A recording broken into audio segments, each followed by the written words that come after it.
नमस्ते दोस्तों, मेरा नाम है रोजी मुंशी और आपका मेरे यूट्यूब चैनल में स्वागत है। आज हम सीखेंगे कि बुक को माइक्रोसॉफ्ट वर्ड के अंदर किस तरह से बनाया जाता है। तो पहले मैं आपको कुछ एक्सप्लेन कर रही हूँ कि कोई भी बुक आप वर्ड में बनाना चाहते हो, तो उसके लिए आपको कौन सी बातें ध्यान में रखनी है।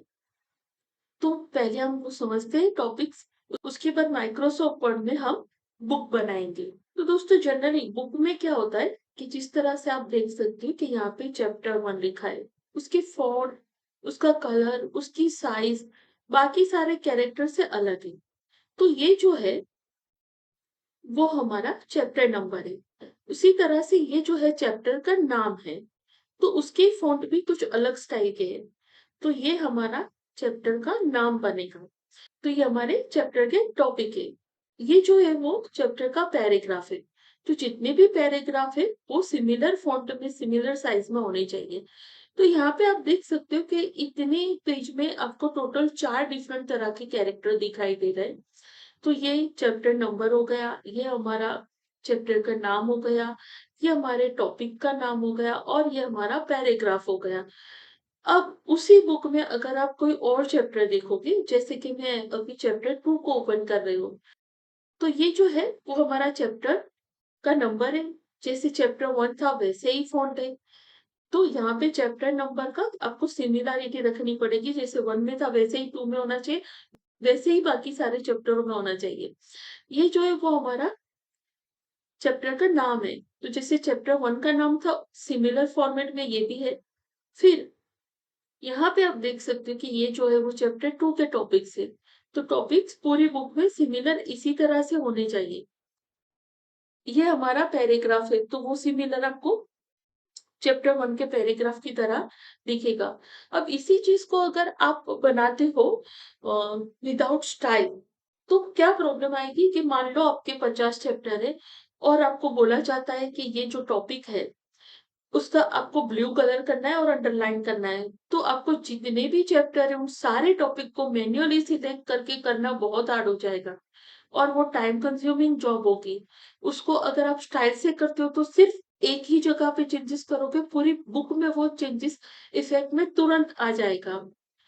तो दोस्तों माइक्रोसॉफ्ट वर्ड में हम चैप्टर नंबर की एक स्टाइल बनाएंगे जिसका मैं नाम देने वाली हूँ C H number mean CHNO।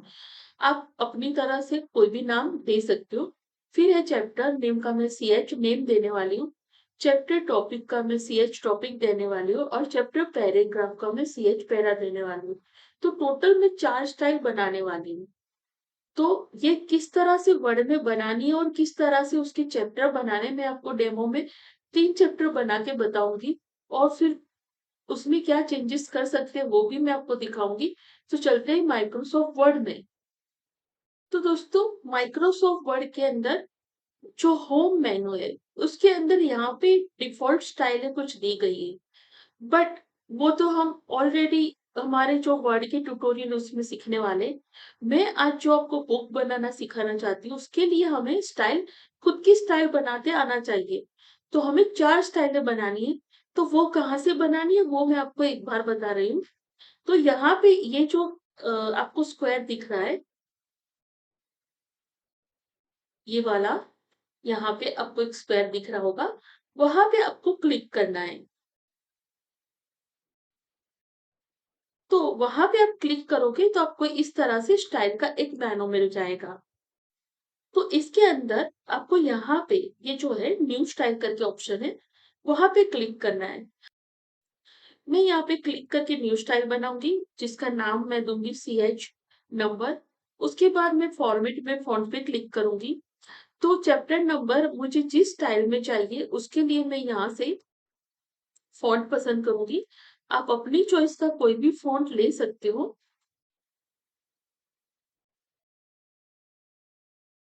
तो मैं ये वाला फॉन्ट ले रही हूँ।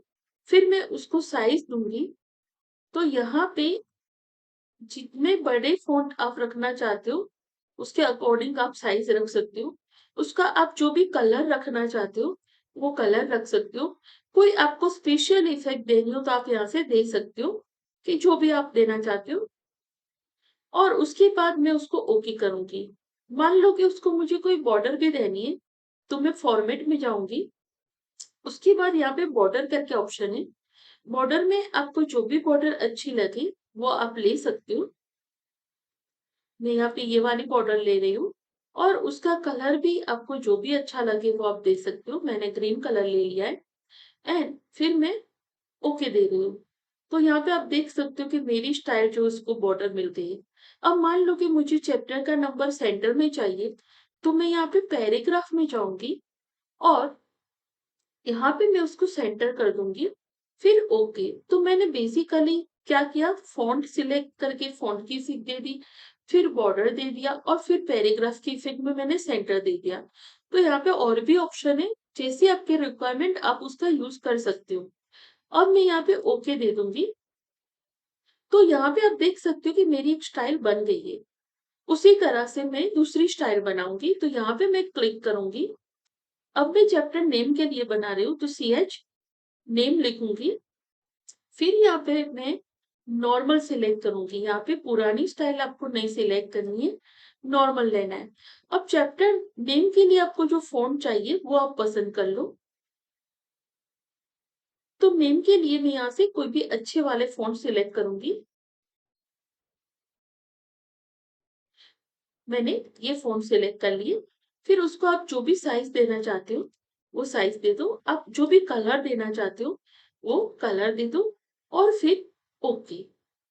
अगर आपको कोई और इफेक्ट देनी है तो आप यहाँ से दे सकते हो, बट मैं अभी इतना ही रख रही हूँ और ओके। तो मेरी दूसरी स्टाइल यहाँ पे बन चुकी है। अब मैं तीसरी स्टाइल बनाऊंगी टॉपिक के लिए। तो सिमिलर वही स्टेप है, यहाँ पे क्लिक करना है आपको न्यू स्टाइल पे। फिर मैं यहाँ पे CH टॉपिक और यहाँ पे मैं नॉर्मल सिलेक्ट करूंगी। अब चैप्टर टॉपिक के लिए मैं कोई अच्छा वाला फॉन्ट सिलेक्ट कर रही हूँ।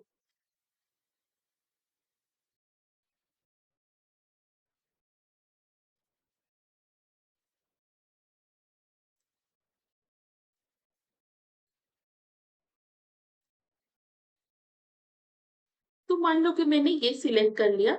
उसके बाद आप उसकी जो भी साइज रखना चाहते हो, अगर आप कोई और इफेक्ट रखना चाहते हो, मैं यहाँ पे अंडरलाइन रख रही हूँ। और उसको अगर कोई कलर आप देना चाहते हो तो भी आप दे सकते हो। अंडरलाइन का कोई कलर देना चाहते हो तो भी आप दे सकते हो। और फिर मैं ओके कर दूंगी। ओके कर दूंगी। तो मेरी अभी 3 स्टाइलें बन गई। अब मैं लास्ट स्टाइल बनाने जा रही हूँ पैराग्राफ की। अगेन मैं यहाँ पे क्लिक करूंगी जहाँ पे न्यू स्टाइल है। फिर मैं यहाँ पे लूंगी CH पैरा और फिर मैं यहाँ पे लूंगी नॉर्मल। और उसके बाद मैं फॉर्मेट के अंदर फॉन्ट में जाऊंगी और नॉर्मल पैराग्राफ के लिए मुझे जो भी सिंपल वाले फॉन्ट चाहिए वो मैं यहाँ पे सिलेक्ट करूंगी।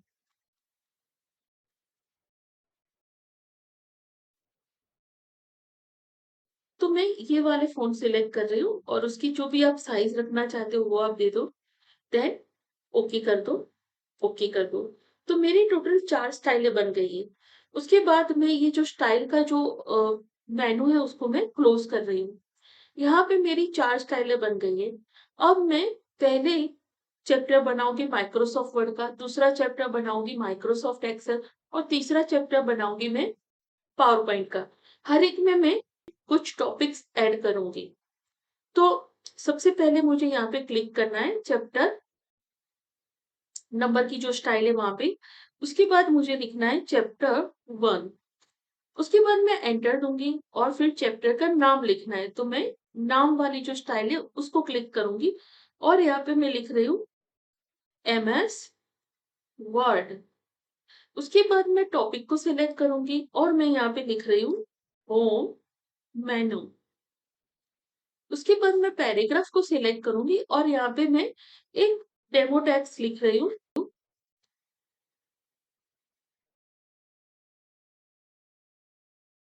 तो मैं उसको सिलेक्ट करूंगी। उसके बाद मुझे जस्ट कॉपी देनी है और पेस्ट। तो यहाँ पे मैं एक पैराग्राफ की तरह टेक्स्ट बना रही हूँ। तो ये एक मेरा पैराग्राफ हो गया। मैं उसको सिलेक्ट करूंगी और मैं अगेन उसको कॉपी और पेस्ट दूंगी। तो इसी तरह से मेरे पैराग्राफ बनेंगे। अब मैं दूसरा टॉपिक लूंगी। तो मैं टॉपिक की स्टाइल को क्लिक करूंगी और मैं यहाँ पे लिखूंगी इंसर्ट मेनू। और फिर यहाँ पे मैं जो मैंने लास्ट में कॉपी की थी पैराग्राफी की, उसी को मैं पेस्ट कर रही हूँ। फिर मैं अगेन एक टॉपिक लिखूंगी, व्यू मेनू, और फिर मैं कॉपी पेस्ट करूंगी। मान लो कि इसी तरह से मेरा चैप्टर 1 खत्म हो गया, अब मुझे चैप्टर 2 लिखना है। तो मैं चैप्टर की जो स्टाइल थी चैप्टर नंबर वाली, उसको क्लिक करूंगी और यहाँ पे मैं लिखूंगी चैप्टर 2। फिर मैं लूंगी चैप्टर नेम की स्टाइल और वहां पे मैं लिखूंगी MS एक्सेल। उसके बाद मैं एक्सेल के टॉपिक लिख रही हूँ, जैसे कि वहां पे मैं लिखूंगी होम मेनू, और फिर जो मैंने पैराग्राफ की कॉपी की थी उसी को मैं पेस्ट कर रही हूँ एज अ डेमो टेक्स्ट। फिर मैं अगेन टॉपिक पे क्लिक करूंगी, यहाँ पे मैं लिखूंगी एक्सेल के किसी टॉपिक का नाम, लाइक वी लुकअप, और फिर मैं यहाँ पे पेस्ट कराऊंगी। अगेन मैं एक टॉपिक ले रही हूँ एच लुकअप, और उसमें मैं कुछ टेक्स्ट पेस्ट करा रही हूँ। मान लो इसी तरह से मैंने चैप्टर 2 को भी कंप्लीट कर दिया। अब मुझे चैप्टर 3 लिखना है, तो मैं यहाँ पे क्लिक करूंगी और लिखूंगी चैप्टर 3। उसके बाद मैं यहाँ पे चैप्टर का नाम रखूंगी और यहाँ पे लिखूंगी MS पावर पॉइंट। फिर मैं उसके कुछ टॉपिक्स लिखूंगी, जैसे कि यहाँ पे मैं लिख रही हूँ होम मेनू, और यहाँ पे जो पैराग्राफ है उसकी पेस्ट कराऊंगी। फिर मैं दूसरा टॉपिक लिखूंगी, वहां पे मैं लिखती हूँ एनिमेशन, और फिर मैं जो पैराग्राफ बनाए उसकी मैं कॉपी पेस्ट कराऊंगी। अगेन मैं टॉपिक लिखूंगी और यहाँ पे लिखती हूँ स्लाइड लेआउट, और फिर मैं यहाँ पे जो पैराग्राफ है उसकी कॉपी पेस्ट कराऊंगी। तो यहाँ पे मेरी जो बुक है वो बन चुकी है। अब इस तरह से बुक बनाने का फायदा क्या है कि मान लो कि आपको ऑथर ये बोलता है कि ये जो टॉपिक है उसमें कुछ चेंजेस करने का बोलता है। तो अभी मैंने 3 चैप्टर बनाए और 3 में कम से कम 3-3 टॉपिक तो रखे ही है। तो अगर मैंने स्टाइल से नहीं बनाया होता तो क्या प्रॉब्लम होती, मुझे सिलेक्ट कर करके हर टॉपिक को मैन्युअली चेंज करना पड़ता, जो कि बहुत डिफिकल्ट टास्क है। अगर ज्यादा चैप्टर हुए तो कई कई बार वो रह भी जाएगा। तो बेस्ट वे ये है कि मैं उसको स्टाइल से ही बनाऊं।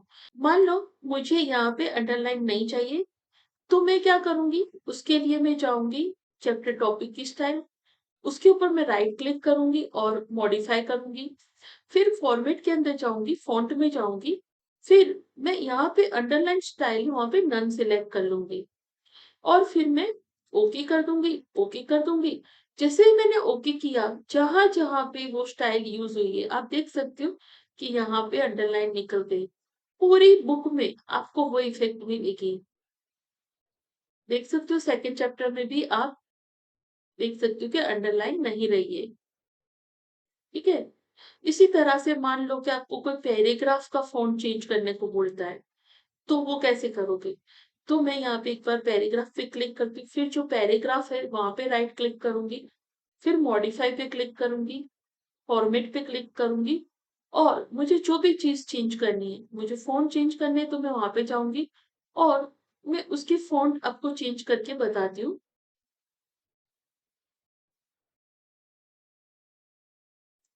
मैं यहाँ पे बुक में ओल्ड स्टाइल ले रही हूँ और थोड़ी छोटी साइज कर रही हूँ, और जस्ट ओके दूंगी, ओके दूंगी। उसी के साथ पूरी बुक में जहां जहां पे पैराग्राफ है वहां वहां पे वो स्टाइल चेंज हो गई। अभी आपको अलाइनमेंट भी अगर करना है, जैसे कि आप यहाँ देख सकते हो कि पैराग्राफ पूरी तरह से अच्छे से अलाइन नहीं है, तो वो किस तरह से होगा पूरी बुक का एक साथ। उसके लिए आपको क्या करना है, पैराग्राफ पे राइट क्लिक करके मॉडिफाई में जाना है, फिर फॉर्मेट में जाना है, पैराग्राफ में जाना है, और यहाँ पे आप उसको जस्टिफाई करा दो, ओके कर दो, ओके कर दो। जैसे ही जस्टिफाई कराओगे आप देख सकते हो कि पैराग्राफ एकदम परफेक्टली अलाइन होके आ गए, और हर एक चैप्टर के जितने भी पैराग्राफ है वो सब प्रॉपरली अलाइन होके आ गए। एक और चीज मैं आपको करके दिखाती हूँ, जैसे कि चैप्टर नंबर 1 है वो ब्लू कलर में, अगर आपको उसका कलर चेंज करना है तो आप कैसे करोगे। तो यहाँ पे पहले एक बार क्लिक कर दो, उसके बाद आपको जो स्टाइल है वहां पे राइट क्लिक करके मॉडिफाई करना है। और फिर आप फॉर्मेट के अंदर चले जाओ, फ़ॉन्ट में चले जाओ, जो भी चीज़ आपको चेंज करनी है। मान लो कि मुझे यहाँ पे ब्लू नहीं बट पर्पल करना है, मैंने पर्पल कर दिया, ओके। मान लो कि यहाँ पे मुझे और कलर फिल कराना है, तो मैं यहाँ पे बॉर्डर में जाके, शेडिंग में जाके उसको कोई और कलर दे सकती हूँ। जैसे कि मैं यहाँ पे येलो कलर दे रही हूँ, ओके, ओके। जैसे ही मैंने ओके दिया, चैप्टर 1 में जो इफ़ेक्ट है वो आपको चैप्टर 2 में भी मिल जाएगी और 3 में भी मिल जाएगी। मतलब एक साथ पूरी बुक में वो इफ़ेक्ट लेगा। तो है ना कमाल की चीज़? जब भी आप कोई बड़ा काम करो, पहले आप डिसाइड करो कि कितनी स्टाइल आपको ज़रूरी है, उतनी स्टाइल बना के फिर काम करो। तो आफ्टर जो आपका वर्क कंप्लीट होता है, उसके बाद अगर कोई चेंजेस आता है, तो वो आपके लिए एकदम आसान हो जाएगा। एंड आई होप आप मेरा ये आइडिया समझ गए होंगे कि स्टाइल को किस तरह से बुक बनाने के लिए यूज़ करना है। अगर आपको मेरा वीडियो अच्छा लगा है, तो आप मेरी चैनल को ज़रूर सब्सक्राइब करें। धन्यवाद।